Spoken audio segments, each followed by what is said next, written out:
এখন স্বরচিত একটি কবিতা পাঠ করছি। কবিতার শিরোনাম সরল সমীকরণ। যখন পোড়া হৃদয় চৈতালি খরতাপে জ্বলে, পোড়া আরো পুড়ে ছাই হয়ে যায়। আশার ভরসা সকল নিরাকার হয়ে তার, জ্যোৎস্না রাতেও আধারে ঘুমায়। এ জীবন বড় কঠিন, মানুষের মন রহস্যময়, বুঝবার সাধ্য অসাধ্যের অতলে। দেখায় সরল সমীকরণ সাদা কাগজে, নদীর ওপার গেলে মুহূর্তে যায় ভুলে। স্মৃতি ধুয়ে মুছে ছুঁড়ে ফেলে জলে। না বুঝে জীবনে পুষ্প ভেবে তুলে নিয়ে পড়েছিলাম গলে মালা গড়ে সাদরে।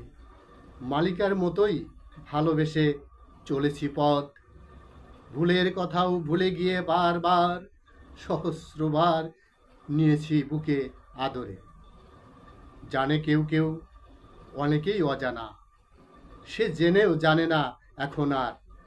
স্মৃতির দরজায় জ্বালে না চন্দন সকাল সন্ধ্যায়, পোড়ায় না অন্তর এখন তার। ভাবনা আমার হয় ব্যাকুল, তুলে সে ফুল